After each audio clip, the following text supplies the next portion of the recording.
Okay, good morning, everyone.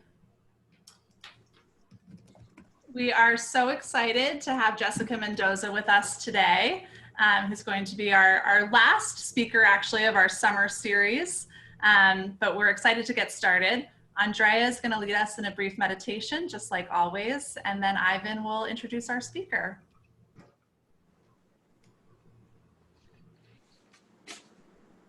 One, two, three.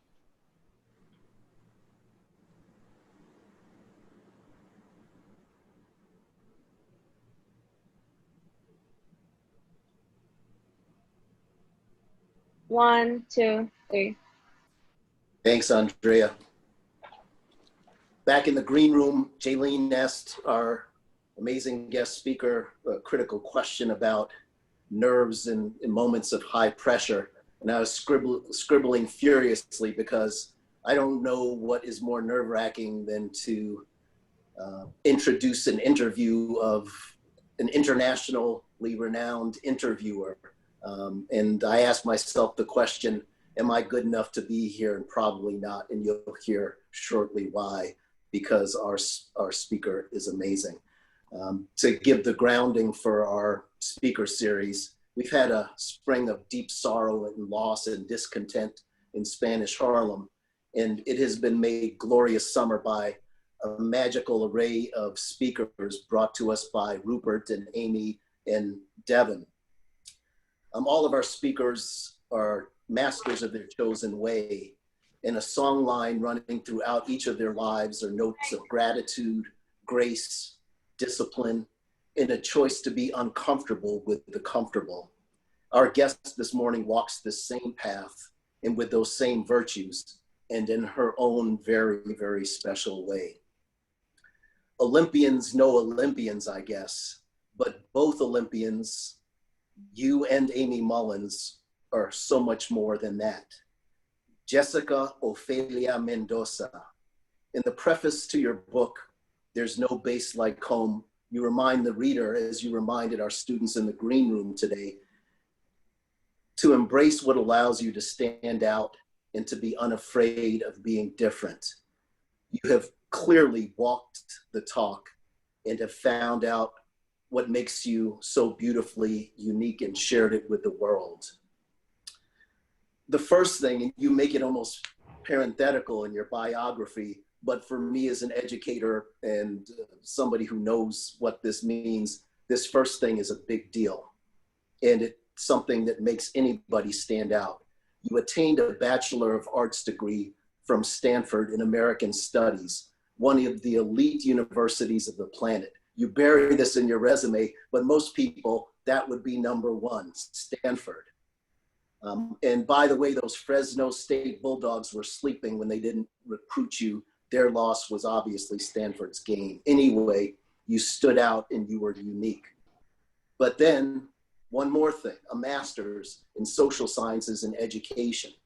For most human beings, either of these would be the great landmark for a beautiful life where one has stood out.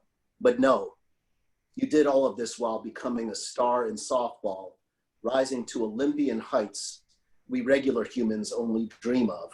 So at this point, one would drop the mic. Gold and silver medals. You have walked the path of excellence, and you can rest on that for a few lifetimes. You have been powerfully unique. Oh, and now an internationally respected Major League Baseball analyst. Who does that? You've done this also while breaking down barriers for women and Latinos, while carrying the scrutiny of millions of know-it-all male fans who almost made their JV baseball team. Oh, and you also wrote a book. No one writes a book. That is unique. And once again, you stood out. Some have said that concentration and mastery can bring a purity of mind that it can allow one to move freely in the world. And you have done that with Olympian level attainment and training that makes that possible. In baseball, as in many paths to excellence, there are dynamics between stillness and movement, balance, waiting, watching, and then the ballistic unfurling of weight transfer. You have achieved these things at the highest level and are now able to distill this wordless proprioceptive complexity into words lying beyond the sabermetrics. Few have made this leap from the highest level of athletic attainment to become an elegant translator, a storyteller of this elite world. And as you cross the abyss that lies between worlds of sport and language, you were powerful enough, and you did it this morning so kindly, you're powerful enough to share your human vulnerability. And that spiritual generosity also allows you to stand out and to be a special gift to your international listening public. And for us here in Spanish Harlem this morning, I have the pleasure of introducing Jessica Ofelia Mendoza. Holy smokes, are you serious? Like, that was an unbelievable introduction. Can I just take you with me everywhere I go? Because, thank you. I appreciate that so much. And I'm looking around, I can see all of you, because gallery view is like my favorite, so that I can just see each one of your faces and your smiles and just who you are. Which makes me so happy, because I'm here really because you guys are amazing, honestly. That's all I've heard is just these stories and the YouTube videos. I feel like I've stalked all of you. Because, I was able to see so much of what you and your school does, all that you guys are doing, and it warms my heart that you've allowed me to be here with you, and I truly feel that way. Because I'm not kidding, you guys are celebrities. I mean, when Amy Mullins called me and she was like, so, okay, maybe you'll get the opportunity to talk to this group of kids that is unbelievable. And I was hoping that maybe Catherine would let me do that, and she has. So I know you guys have a lot of questions. I feel like my biggest thing growing up, when I look back, especially when I was your age, was kind of struggling with my own identity of being a young Hispanic girl, that my father's from Mexico. There was so much that I wanted to do and be, and I just always felt very different from those around me. And when I say that, it wasn't just so much a cultural thing of figuring out who I was, but also the athlete in me. And when I say that, I wanted to do things a lot of girls weren't doing. You know, I wanted to go and, you know, take out the boys and, you know, go play a football match and be the one. I wanted to work out and have muscles and be strong and speak up and not just sit back and take things. And for a long time, I was kind of separated from the group because, to be honest, to stand out means that you have to be different. You know, I think there's so much pressure out there to be like everyone else. And I look at all of you and I think you already get that you're not like everyone else. And when I say that, that is the biggest compliment I can ever give somebody, because if you're what you see on TV or you're scrolling Instagram and you're like, oh man, I want to look like her or talk like him, or whatever is out there of all these different pressures of what to be and say. I feel like now is the time more than ever to, what's your voice? Like what is screaming from the inside of Crystal and Cardine and Lacey and Jocelyn and Kareem and Melissa? I see all of your faces, and inside of you, Alexa, Courtney, Natalie, I mean, there's something inside of you that's like, this is who I am. And it's not like anybody else. And that might mean that maybe you don't have the same friends, or you find a group of people that isn't as cool or popular or whatever the words are. When I finally made the decision to be more of who I wanted to be, my life changed, my world changed. I basically heard an Olympic athlete, ironically, speak. You know, we were at like some banquet, right? She takes the stage and I'm sitting with all my BFFs, all my girls, just, you know, in that age when I'm like, I just want to fit in. And the speaker got up there, and her name was Dot Richardson. And she just started talking with this passion, and not just for the game of softball that I was playing, but for life. I mean, she's an orthopedic surgeon slash Olympian slash like world go take on the world by storm. And when I heard her speaking, I was like, yes, like I have that inside of me. I want to do big things. I don't want to just skip class because it's cool, or badmouth my parents because that's what my friends are doing, or, you know, do things that others are telling me, hey, you need to do this. When deep inside, I know there's other things I want to do. After that, I kind of just owned me. And it was hard at first because I ended up my BFFs that actually were listening to that same speech. And like, I'm looking around at them like, isn't she like total bad A? Like, she's amazing. And they're looking at me and they're just like, is she wearing a scrunchie in her hair? Like, and they just started making fun of her. And I realized like, I don't want to be like them. They take some phenomenal, passionate person who's literally killing it at life, and they're like paying attention to what her hair looks like like what's happening?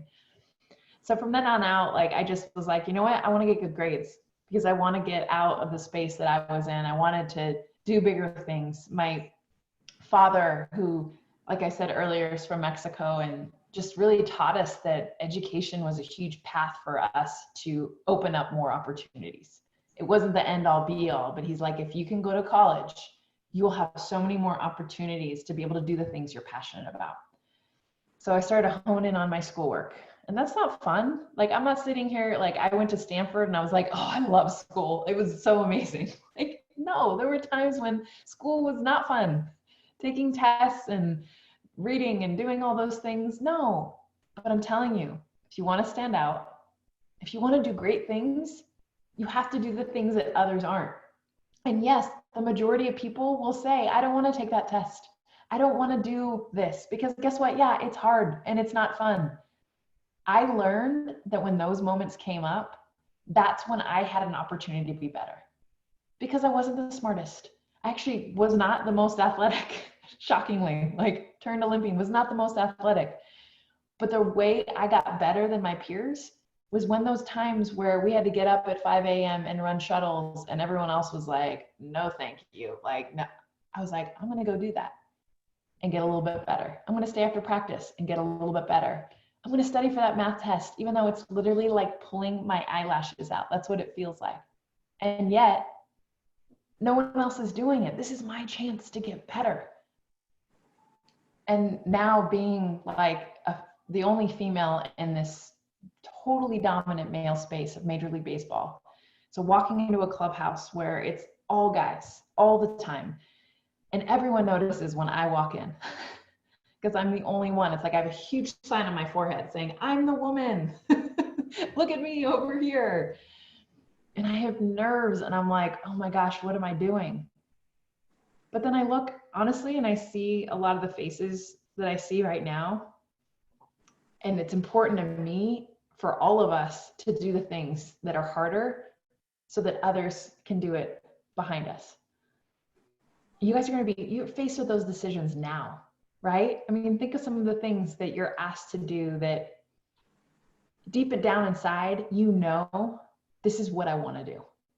And it's hard and it's not easy. And there are barriers left and right. And it sometimes it seems like you can't even see who you want to be.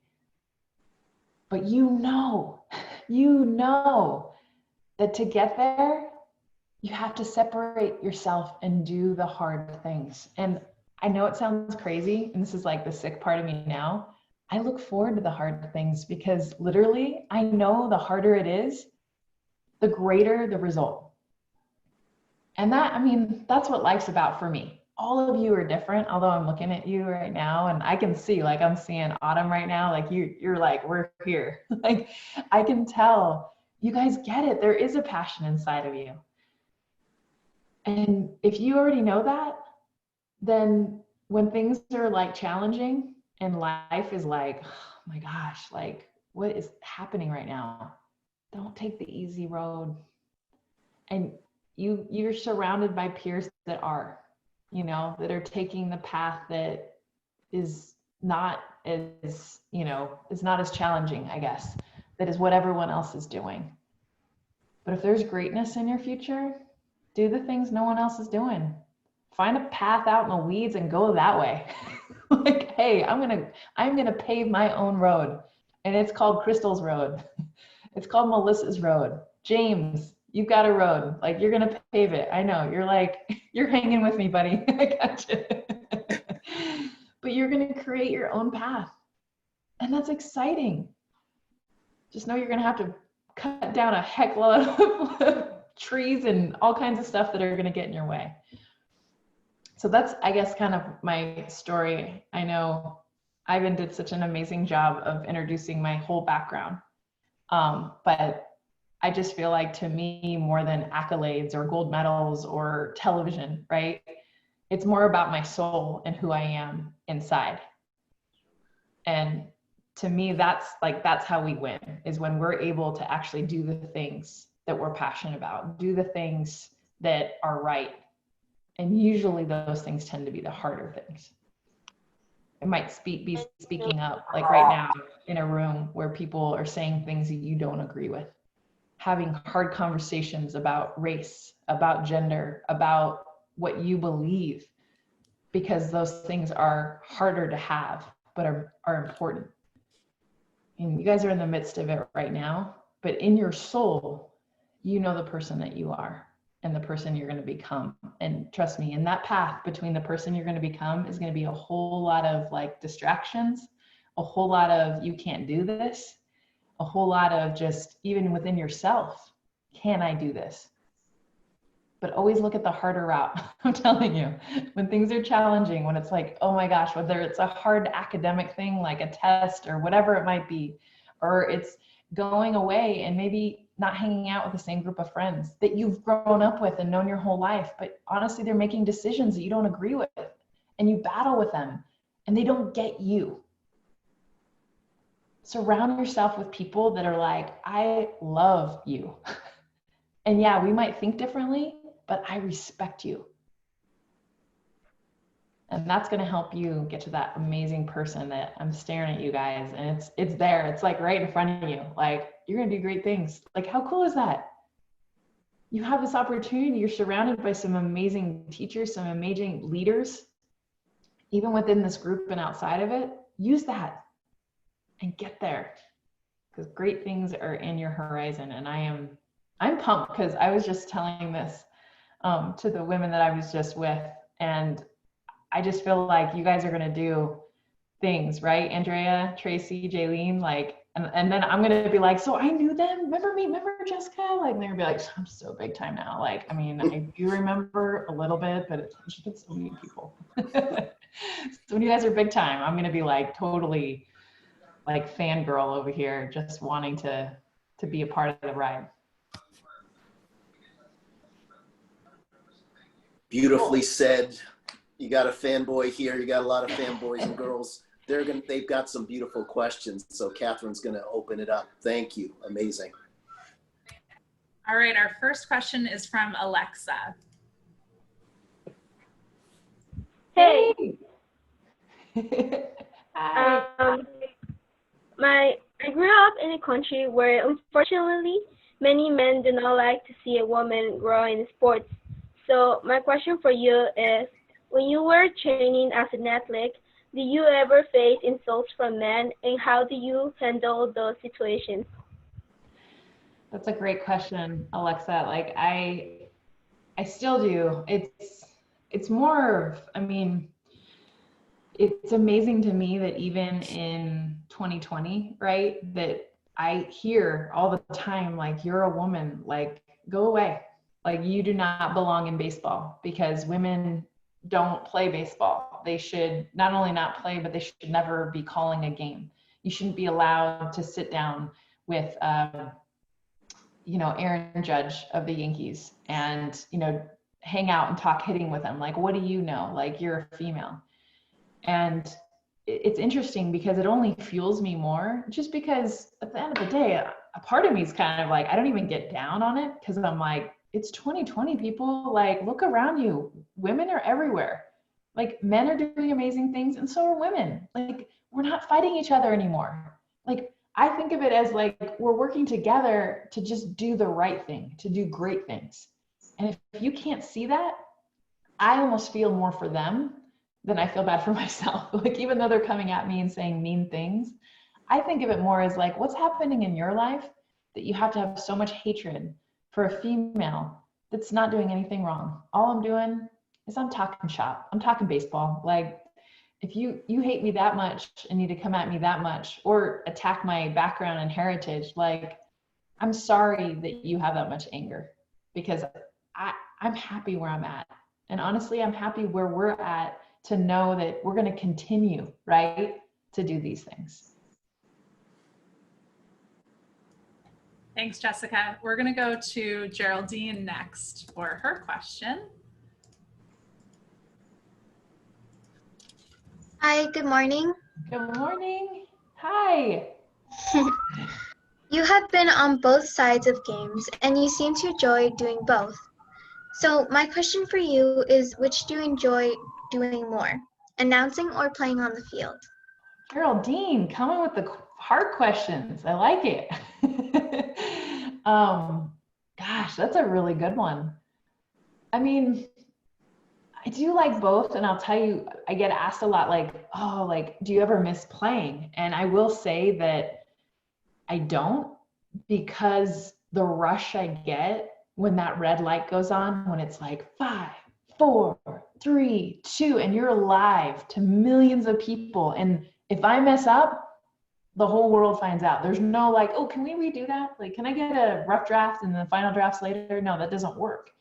And there's something that I crave with, I was talking about this with Jaylene earlier with her wrestling matches, is like, I crave that pressure because we've put ourselves in these positions. So I guess to answer your question, like, I feel like they both are so similar in that I played sports, not so much because I loved softball. I did love softball, but I played because I wanted that high pressure situation where you're up to bat and the bases are loaded and it's the bottom of the 7th and the entire game has come down to you're at bat.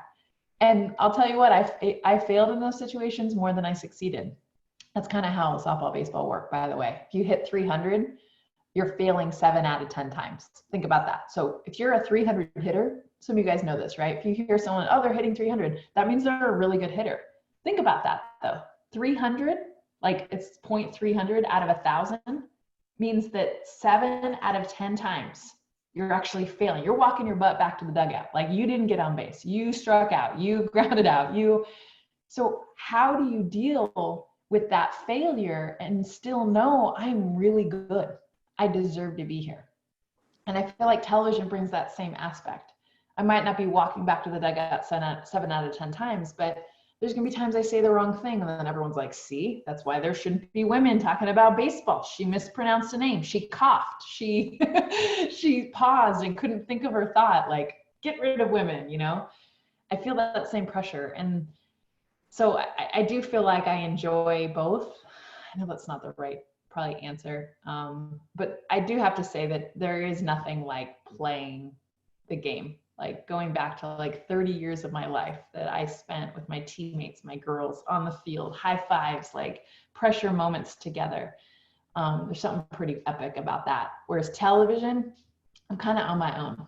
Like, I could get fired tomorrow and it's not like you lose and win together. It's really me by myself a lot of times on an island. And that can be hard too. All right, we're going to go to Crystal next for her question. Hey, Crystal. Hello. I can imagine that having such a high-profile career comes with its ups and downs. Who is someone who has supported you through your ups and downs, and what has support meant to you?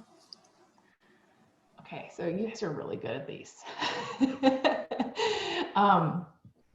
Gosh, I think we all have to have a support system. Like, as much as I just talked before about like, okay, like, I believe in myself and I have this passion, never would I accomplish things without the right support around me.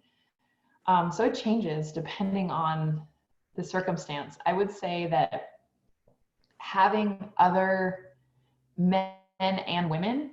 So women that are doing things that are hard, like Julie Foudy, who's a soccer player that calls men's World Cup games, like being able to see her have success in the job has helped support me, and knowing I can call her and be like, Julie, like, oh my gosh, like, how do you handle this? Like, how do you handle going into a locker room and having men not want to talk to you because you're a woman? Like, how do you do that? And just having people open up and talk about things that are hard. I think that's important. And me opening up to them and not always saying, you know, hey, things are going great, but actually saying, you know what, this is really hard. And finding, you know, it might be, sometimes it's been men that I work with that I'm like, help. Like, I don't know what to do. Like, can you please, like, it could be as simple as like, I don't even know how to get to the field. Can I get some help, like trying to figure out, or I don't understand how to write my lineup, or like there's so many things that I've had to just admit to others.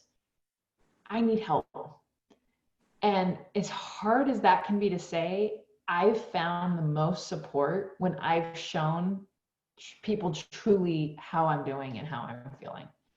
So I know there isn't, I mean, there's lists of names of people that have helped me along the way. My family, of course, in the beginning, people like a Billie Jean King, who's been huge in my life. But I really feel like it's more on those days when things are just really rough that I reach out to someone, and it's hard to do, but I let them know that I need their help, or I just need help.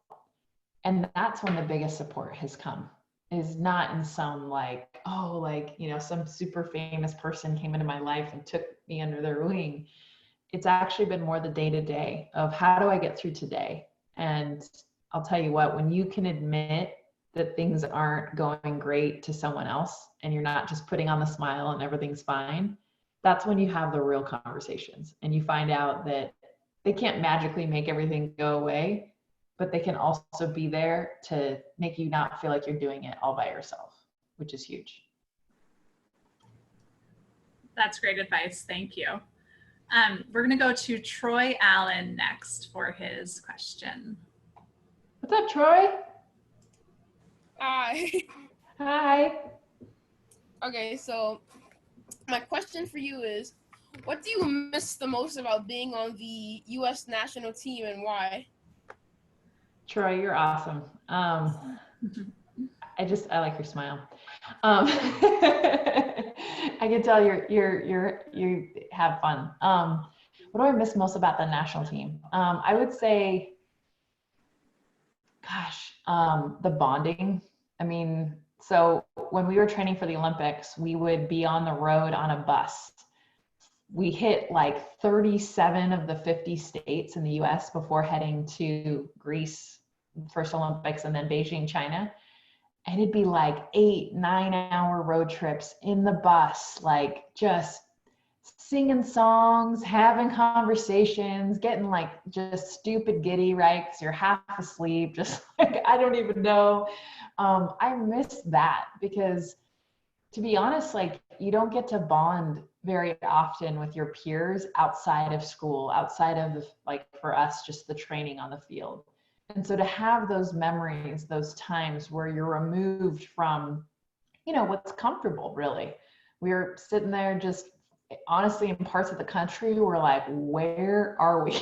Like, where are we going right now? And you just learn to bond. And to be honest, like you don't get along with everybody. And so you also have to learn how to bond with people that don't think the same way you do, or say things that are, I don't know, not great sometimes. And it was a really good learning experience for me to be with 18 women, 24 hours a day for 6 months, living together, and figure out a way to make it work, and not just write people off because they are on a different political standpoint, or they are, I don't know, interested in looking at clothes all the time instead of like the things that I'm interested in looking at.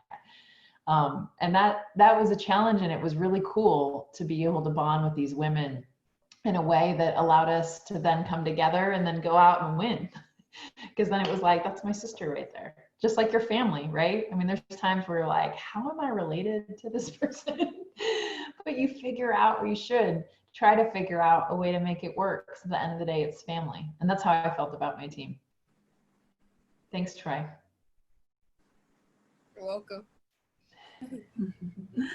All right, we're going to go to Yuritsi Flores next. Hi, Ritzy. Good morning. Ooh, love the backdrop. Very cool. Lots of fun artsy. Are those postcards? They're pictures. Pictures. They are beautiful. I love it. I've read that you are of Mexican descent. I am also of Mexican descent, and I am very concerned about ICE deporting families back to their countries. My question for you is, what is your opinion on ICE and the growing movement to abolish the agency? Yeah, I'm with you. I have a lot of fear. We actually just had a big thing. I live in Oregon, and where ICE came and took 2 people, and it was just tons of protests, and it's such a hard time right now in talking about immigration, because ultimately we know this, right? We're all immigrants. Every one of us came here from somewhere else at some point in our lineage, right? But to have it so close, and Ritzy, you understand this because, you know, my father came here. So it's not like, oh, well, 300 years ago, someone came over, and it's like, no, like 50 years ago, 40 years ago, like my family came here, and I see what they did with the opportunities that were offered in this country.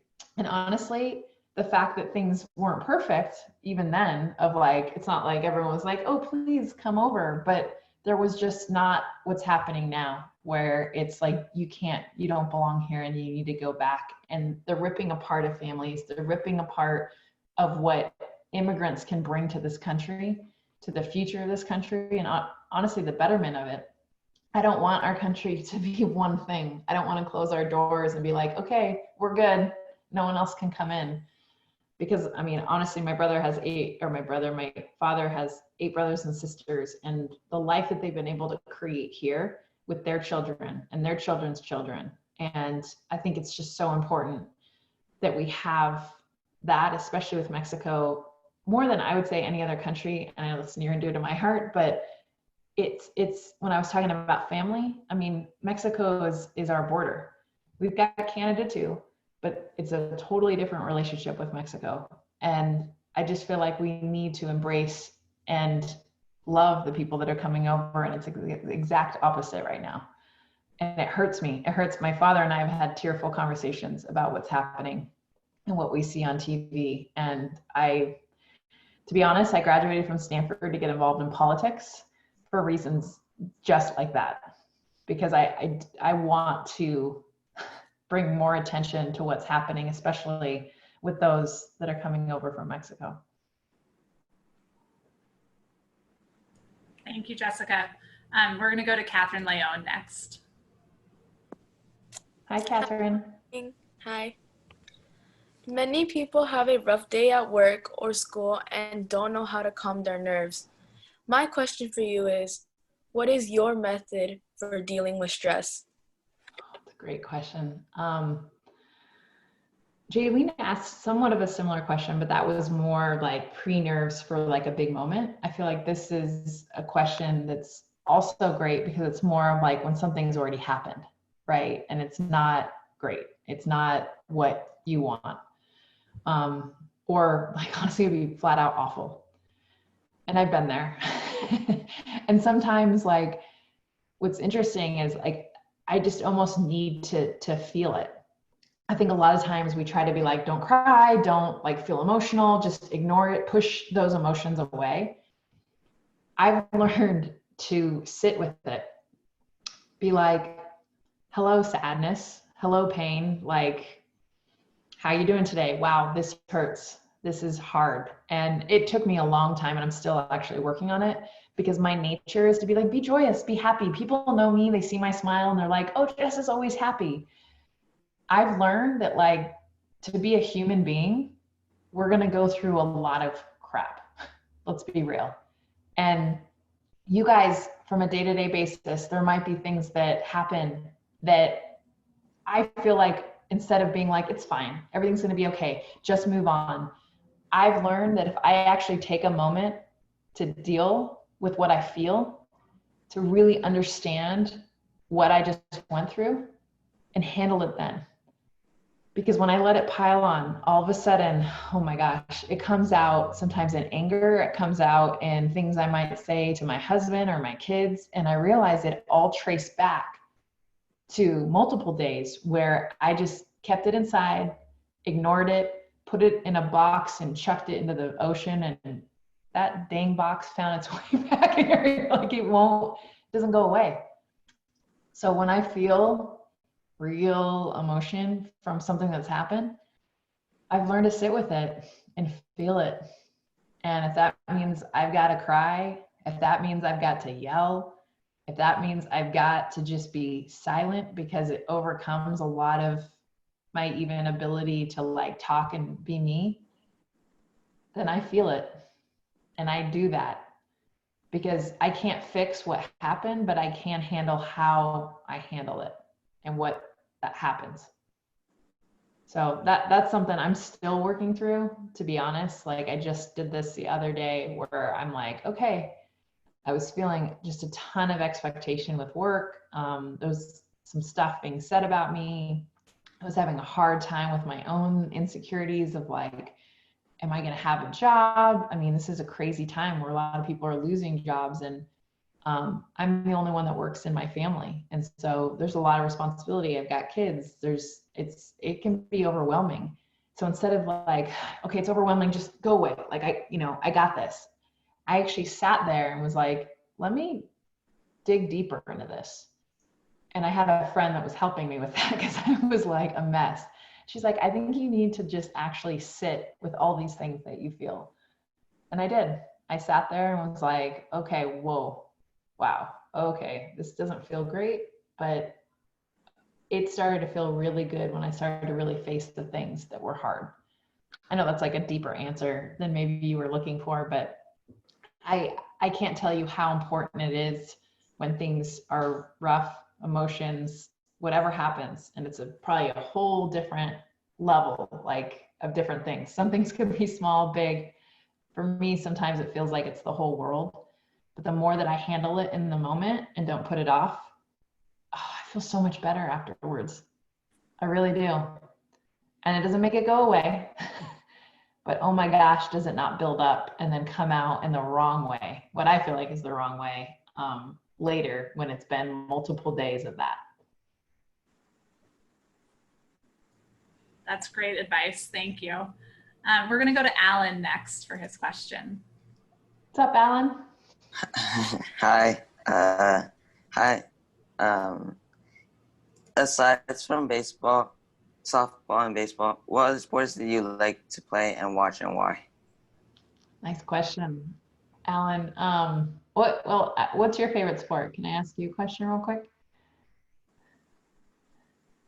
My favorite sport is soccer. Soccer, awesome.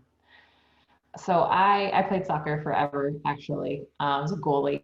I loved it, but never got to like the next level. So basketball was like my main love.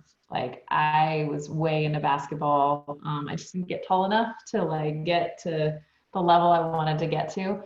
But I still to this day love watching, and I always picture like still, like I think I've got like major game. And so like I'll take on anybody and just be like, what? And sometimes I just imagine like I'm seriously like my inner LeBron is going to come out, or Tamika Catchings, or like I've got like this baller inside of me.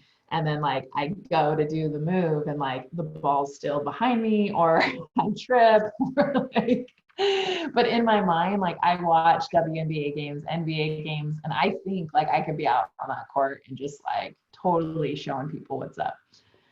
Not so much the result when I try to do it, but that's okay. I'm still a fan.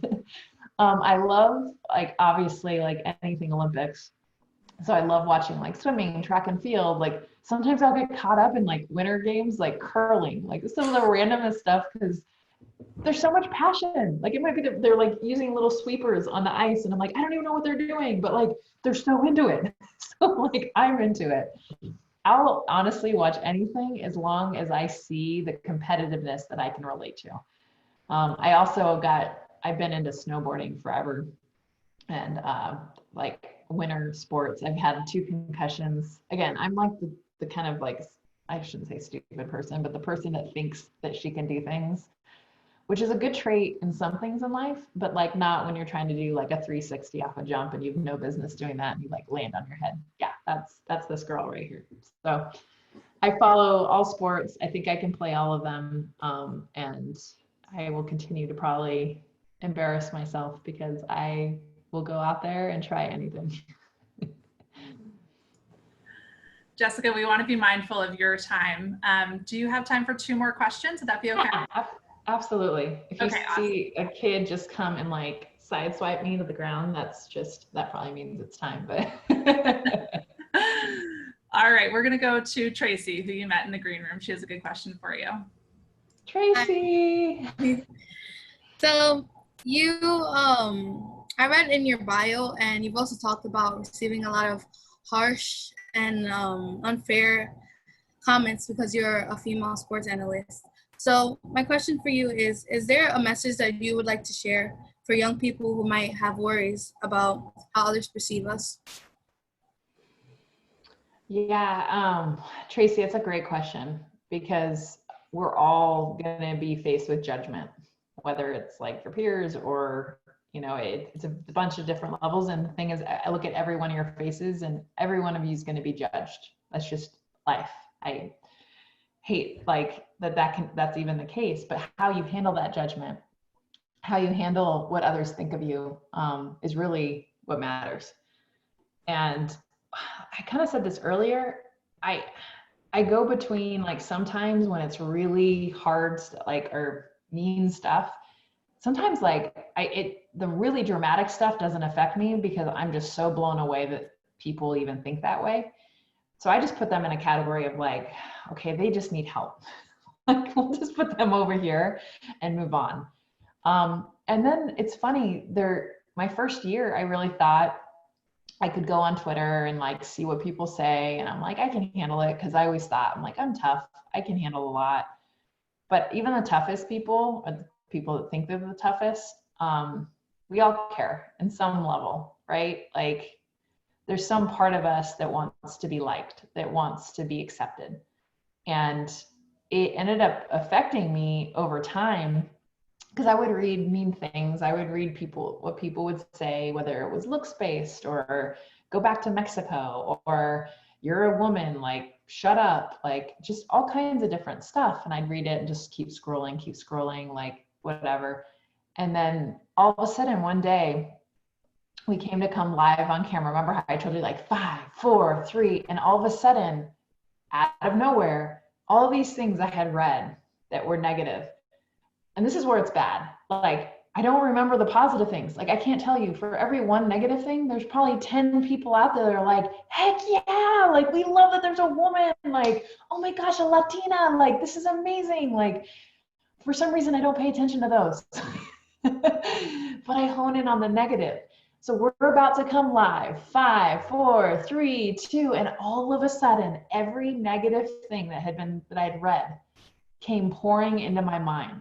Shut up, go home, go back to Mexico, go to the kitchen, do this, you should never talk, like you've no business being here. All these things came flooding in and I literally couldn't talk.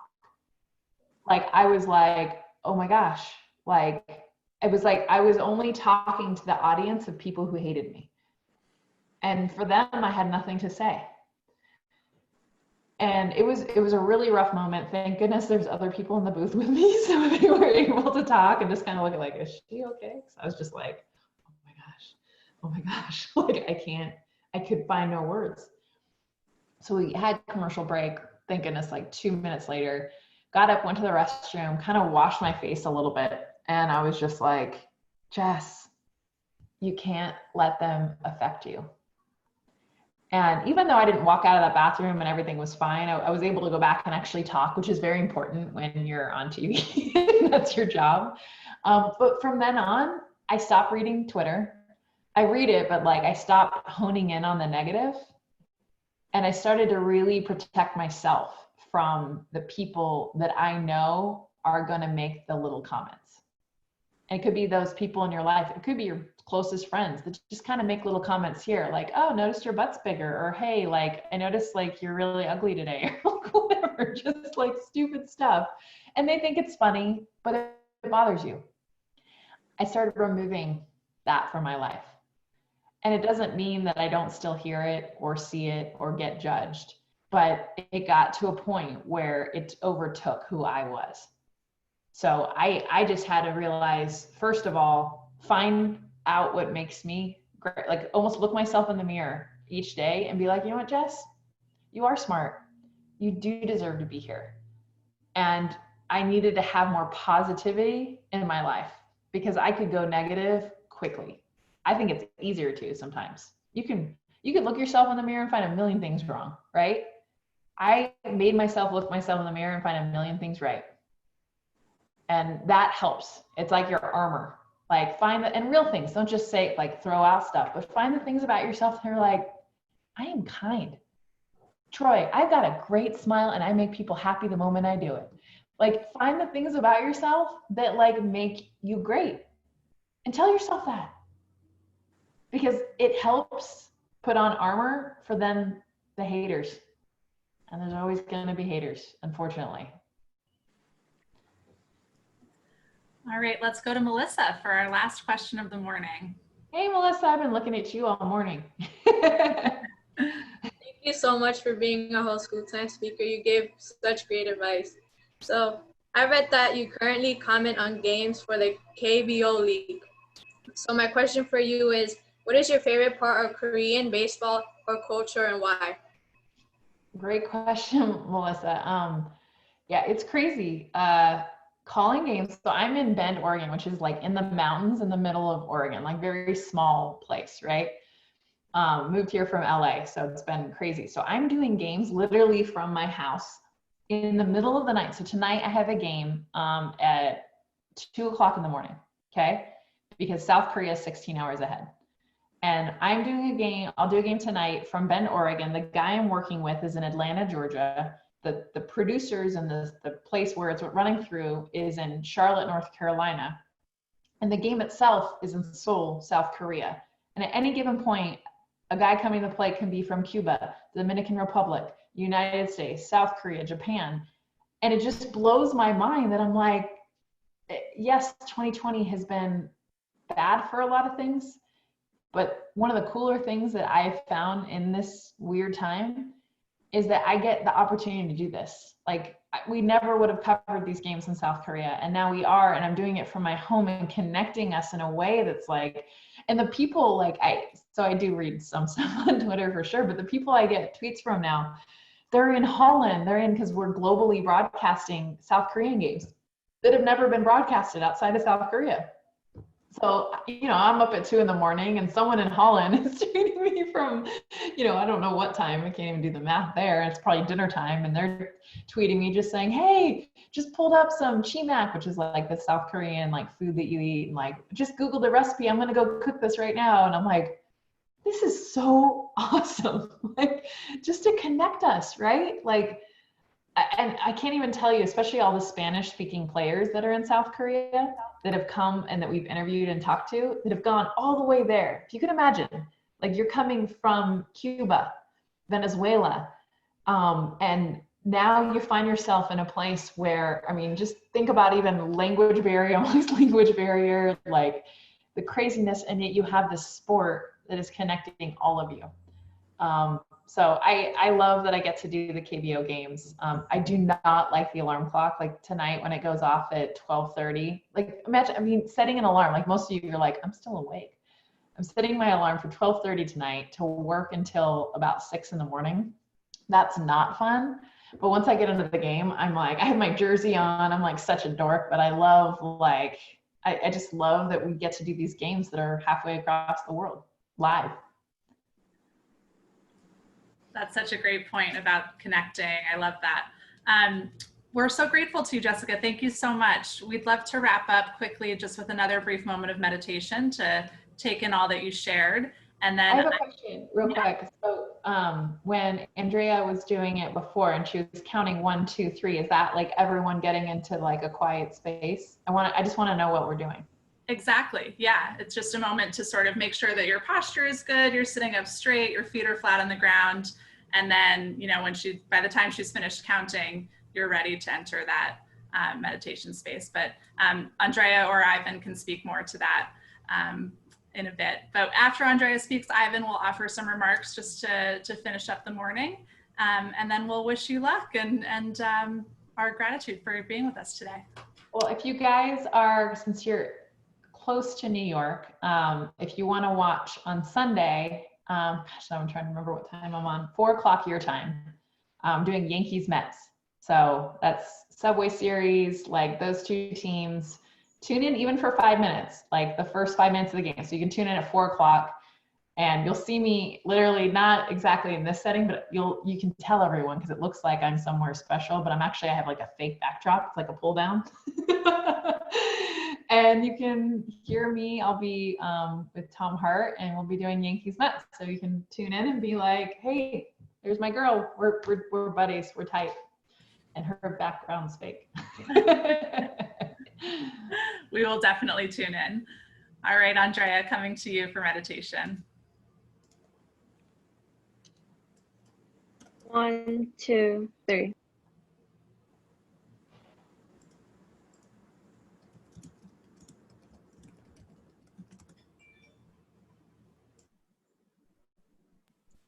One, two, three. Thank you, Andrea. It was just an amazing, amazing morning. I can't thank you enough, Jessica Mendoza.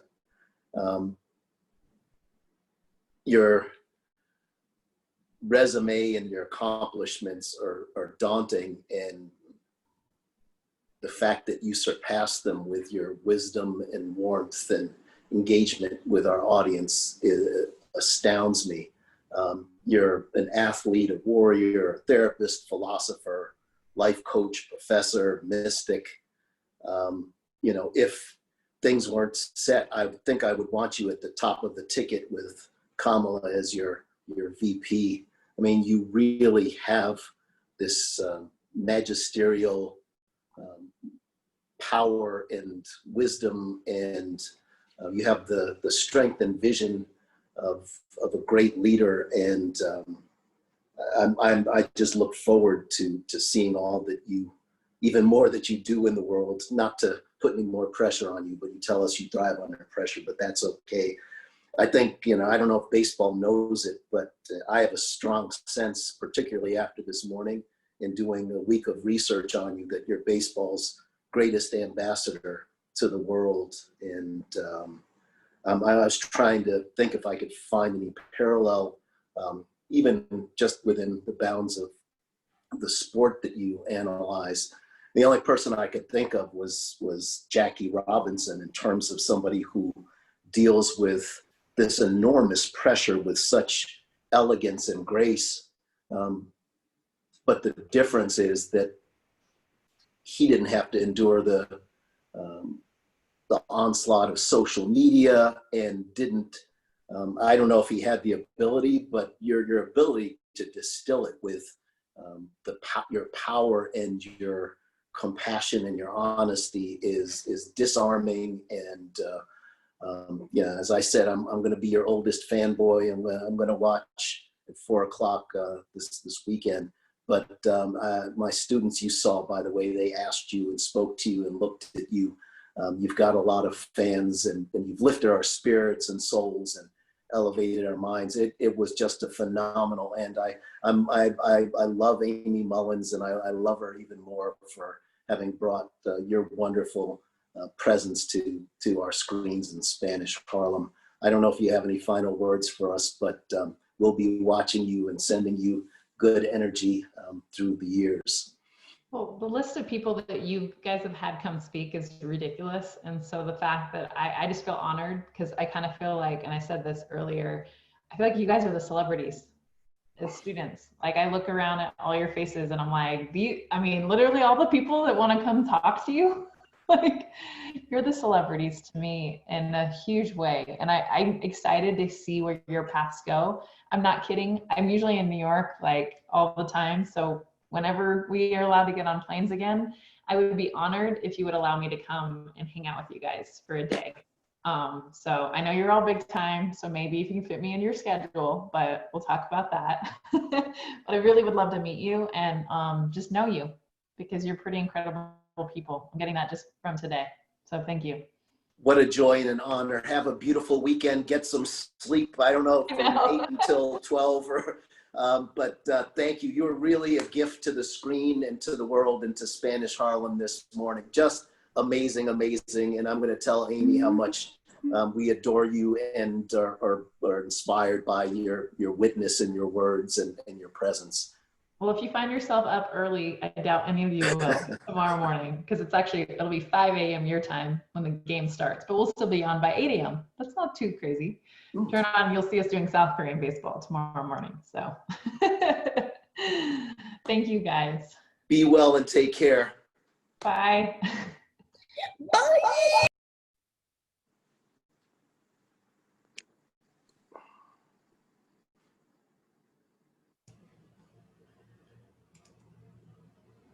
What did you think, Ms. Duncan?